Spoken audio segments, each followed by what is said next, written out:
Well,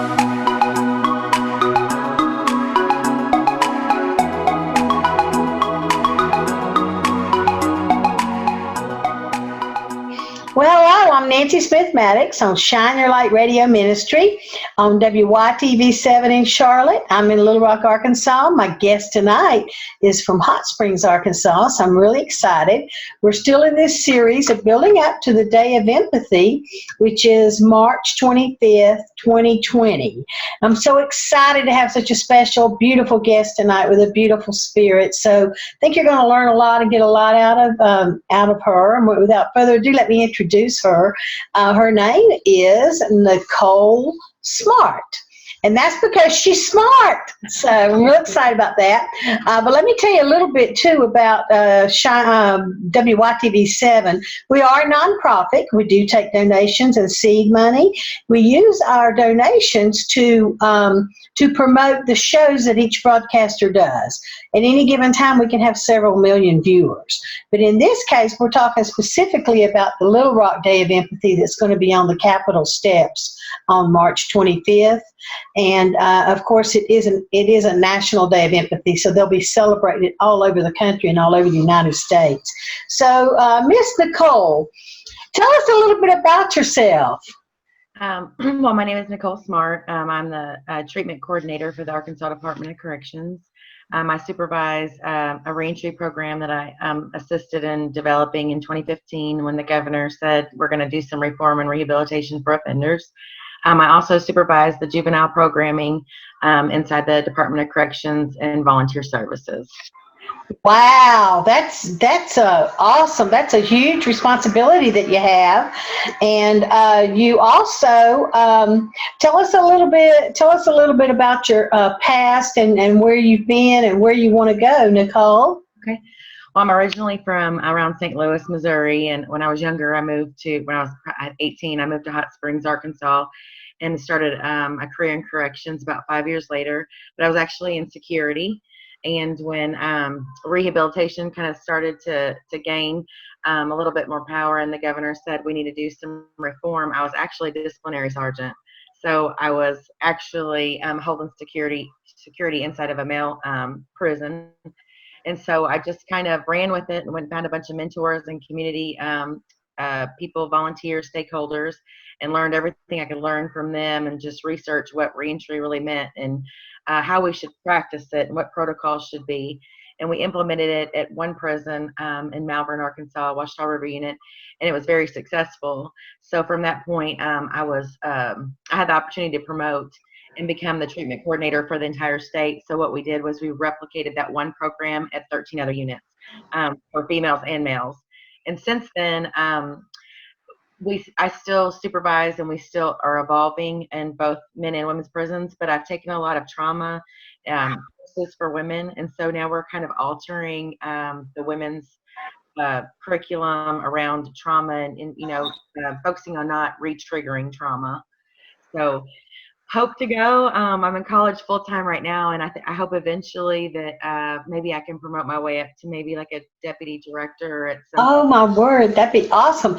Well, for the benefit of our audiences, I talk a lot about reentry. I have a publishing program for reentry prisoners and formerly incarcerated, where we publish their books and we give them a really good price, and we just let them publish their story because their story when they're within the walls is so poignant, and so it's a form of therapy for them to write their story. So, but tell our audience a little bit more about what reentry is, and maybe some of the difficulties that they have the returning citizens. Okay, so the reentry program is 6 months long. It's completely voluntary. We don't have the parole board or anyone stipulate this program because if they don't want to be there and they're not ready yet, we're not going to put them in a situation where they have to do it. It's all of the units have their own barracks, so we're housing like-minded people that are about to go home anywhere from 6 to 18 months.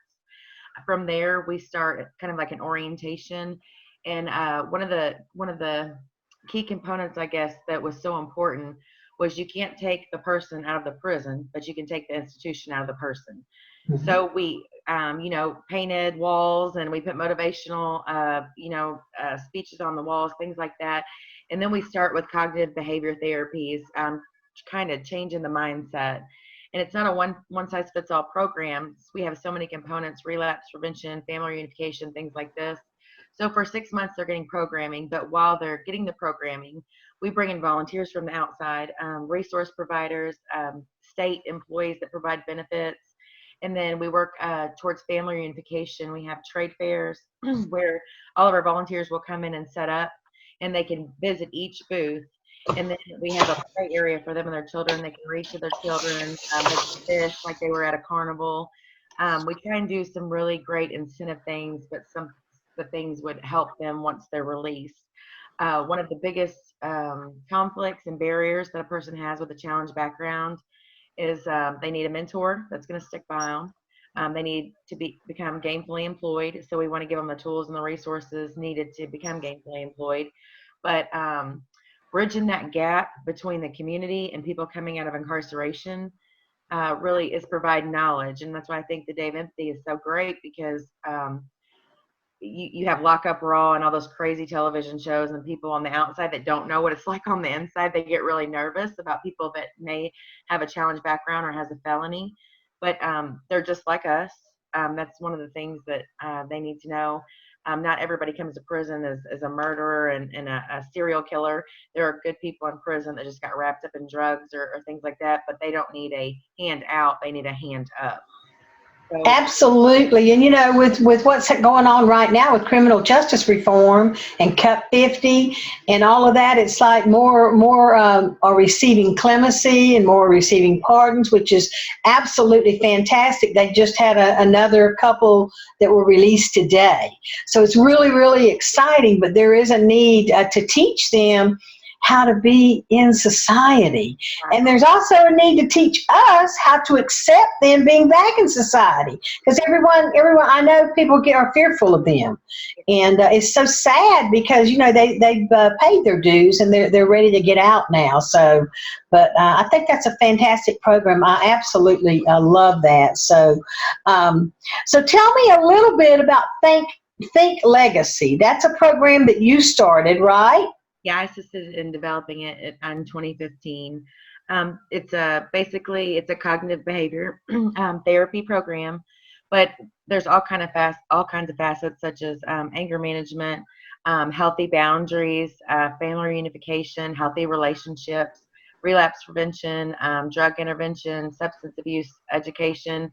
It's all up to date, and it's all it's not a program where you get a packet and you fill it out and you turn it back in. Every component is we engage these individuals. We treat them like humans. We don't call them, we stay away from trigger words like inmate, things like that. It's Mrs., Mr., and a dignified experience. When they leave that program, we want them to feel human again. We do not want them to feel like an inmate or, a stereotype. And it's basically putting humanity back. The pendulum would swing from punishment to rehabilitation. We want to be on the rehabilitation side. When they leave prison, we want them with their head up, and they know that they're going to have challenges, but we want them to know that if you have to call us at 7:00 at night because you're having an issue, we say call before you fall. Yes. A lot of these people, they've never had anybody. They have no hope. It's hope, despair. And so we want to give them the hope that they need to motivate them to go out and do the right things and become, a law-abiding citizen with sustain their lives. Several of them that I'm associated with that we're doing their books. One was incarcerated 25 years. One was incarcerated 28 years. The other one is still incarcerated on a life sentence. I'm just praying that he'll get clemency or get a pardon because of he's over in a prison here in Arkansas. But one lady was in 46 years. And I mean, it's just such an adjustment when they're in such a controlled environment and all of a sudden they don't know how to be free. They're as fearful or more fearful going out into the society than we are society that are willing to accept them. So you're absolutely right. They just need a friend. They need someone that'll listen to them. They need someone they'll be an accountability partner, really, because you don't want them going back to their old ways. Yeah. And that's one of our main components in Think Legacy is we have staff that are employed by the ADC, but the majority of our facilitators and our mentors are volunteers. We have over 250 volunteers, and we Wow. spread them across the state because they need that interaction with someone that doesn't work in the prison. Yeah. Oh my goodness. The Wow. other big part is prior offenders that have been incarcerated. Those are some of our key players in this too. Our secretary actually changed the policy where if you've been incarcerated before, you can come back in as a mentor and tell what your barriers are, what your challenges were, and how they overcame them.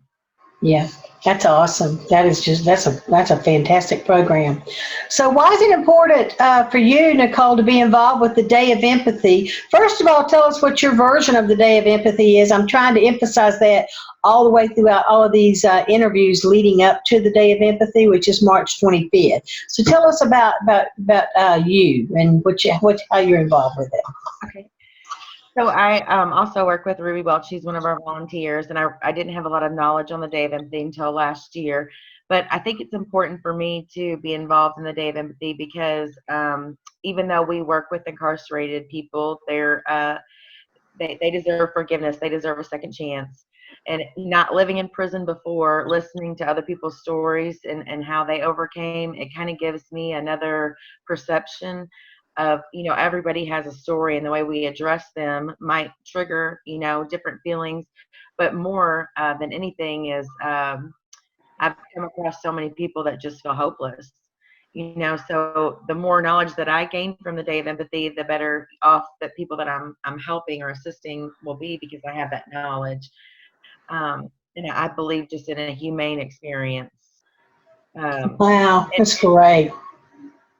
What does empathy look like from your point of view in the community?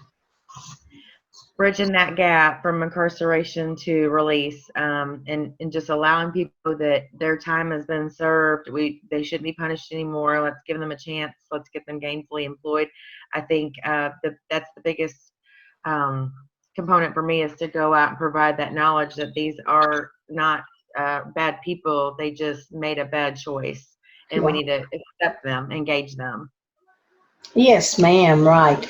But you know what, though? Also, their family and their support on the outside is not always there for them either.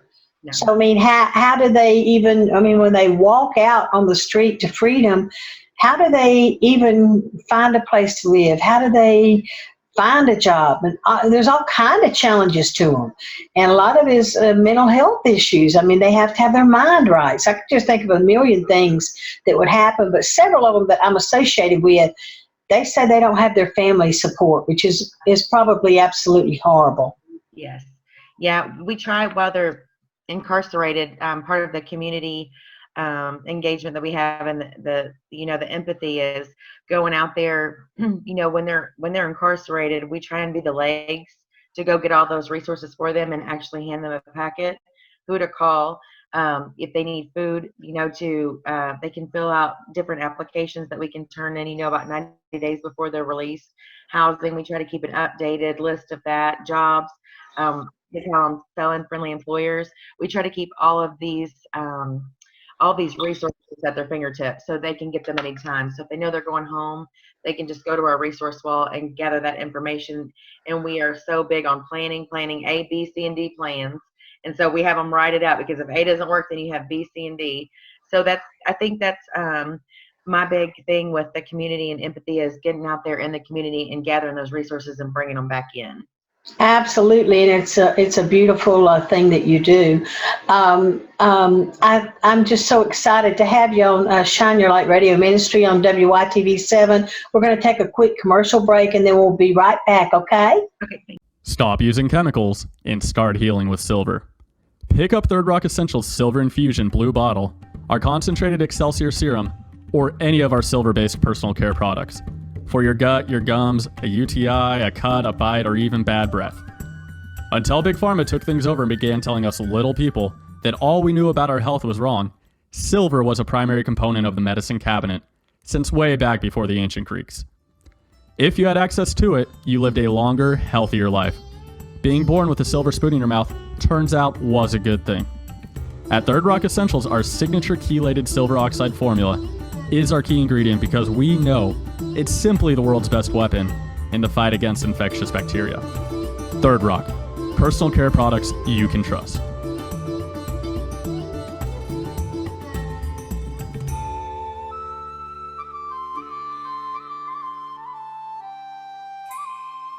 I think our legislators are doing a really great job with hearing from people and their needs.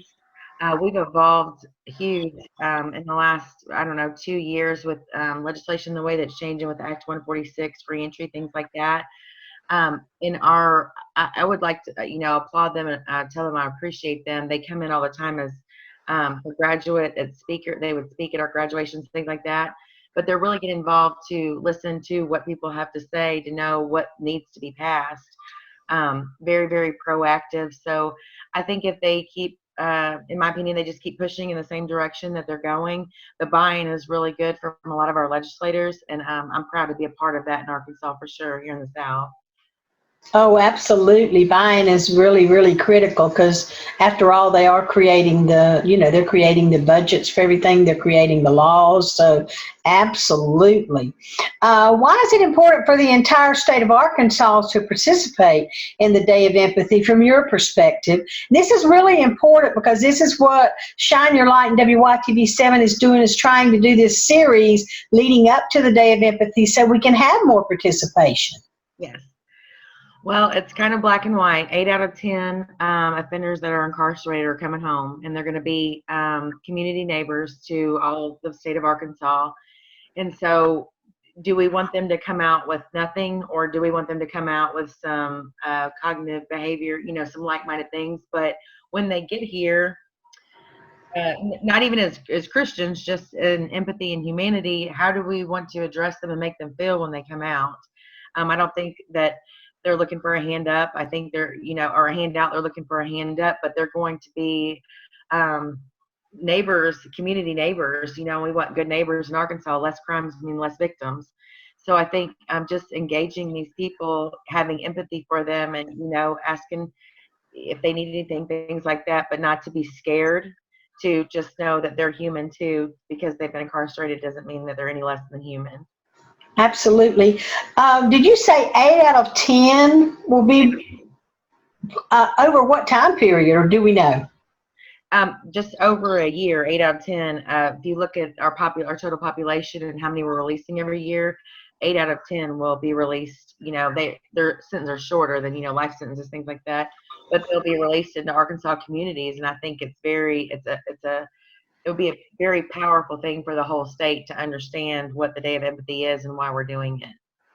Absolutely. I had no idea that many would be released, and that makes me happy. But I want them to be prepared, as well as the communities to be prepared, because once they've been through what they've been through, they can certainly be very productive members of society.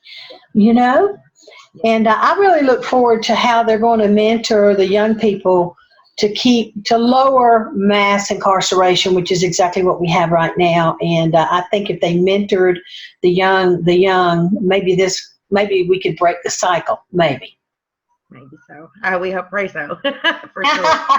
We want to give them the tools that they need to be successful. But I think the big thing is that they have to have that aha moment, like, aha, I don't want to come to prison anymore. And so it's just, identifying who those individuals are and getting them the help, so when they are out, they will be successful. Yeah. Well, here in Arkansas, we're having a great number of things. Young kids, not just African American, but young kids breaking into cars and then going across town and selling the stuff.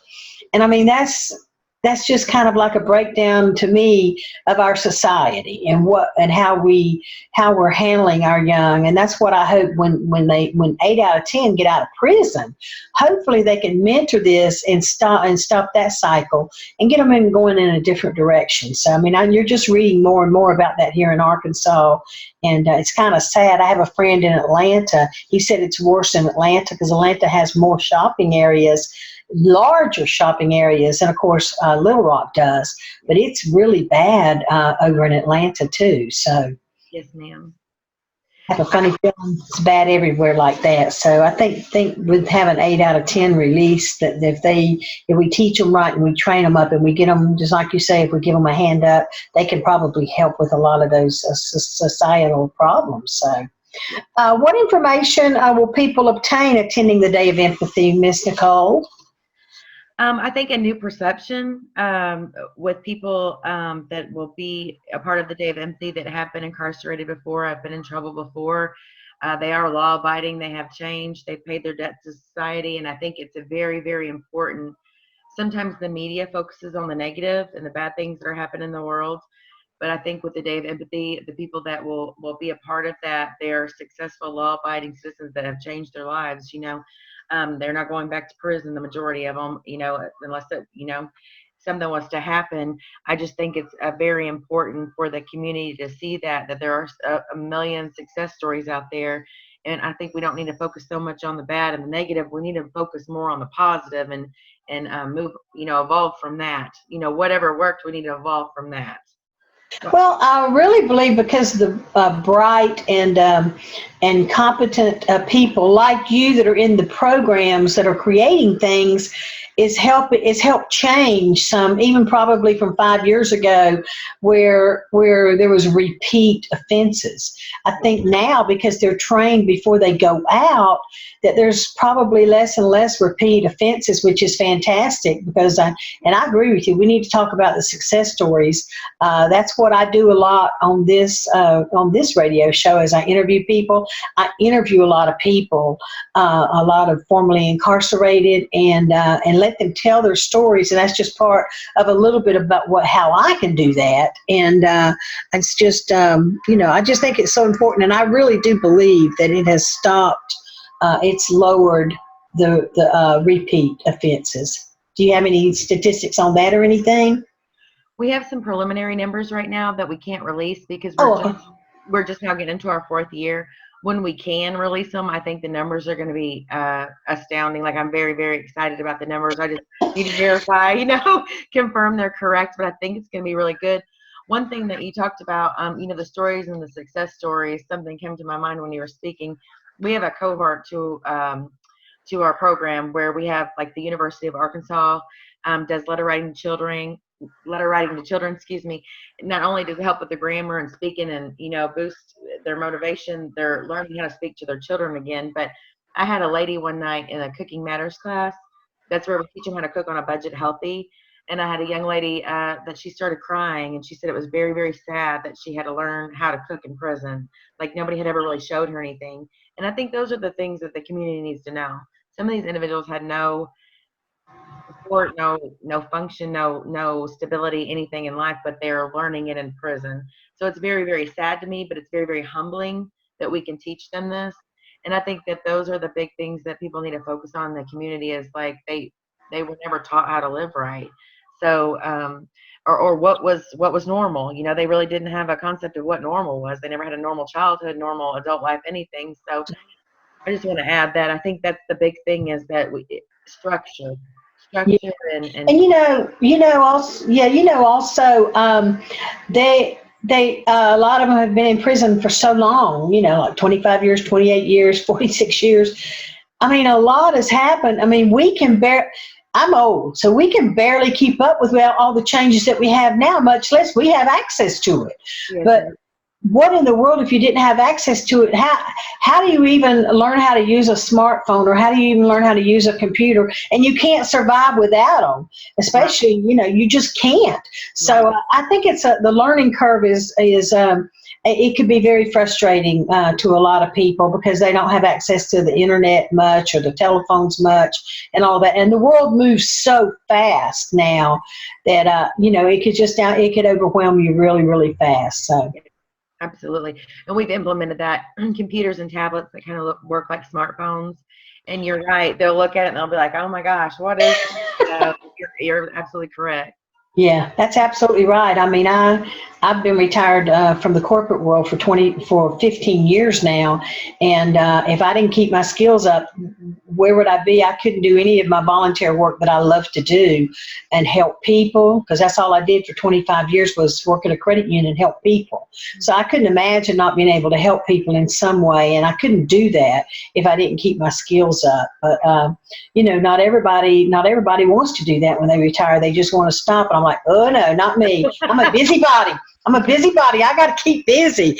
But it's just to help people. That's all. And now I've gone in the past 3 years into dealing with publishing and the incarcerated and things like that. And I absolutely love it because a lot of people that are incarcerated, they take notes. They write journals. Oh, yeah. You can actually take those journals and create a book from it that tells their whole story. And, so it's really exciting. So do you have any parting words for us? We're almost through. I just wanted you to have some freedom to speak on whatever you wanted to speak on here at the end. Okay. Well, thank you for having me. I'm truly honored that she chose me to do this interview, and I'm glad that the Think Legacy program and other programs that we're implementing inside the Department of Corrections are being noticed because they are so important. And I guess parting words, if there are any volunteers or mentors that want to come into the system and help us, because it takes a village to make this successful, please reach out to me. That's our biggest thing is we need mentors and volunteers. And really to the community, they are, these people are coming out into your community and they really just need to be functional and gainfully employed. And there are good people in prison that just need some structure and some assistance when they're released. That's right. Well, you know what we'll do? We'll put some verbiage up here, and you can give us your contact, how you want them to contact you. We'll put that up there, and be sure we give what you want us to give, so people will be able to reach you. Because we have a lot of viewers on this series that we're doing. So I'm praying that it'll just bring more people out on March 25th, the Day of Empathy. Well, thank you so much for being with us. I appreciate you spending a little time with me, and We'll talk to you later. I thank you, darling. Thank you. Bye-bye.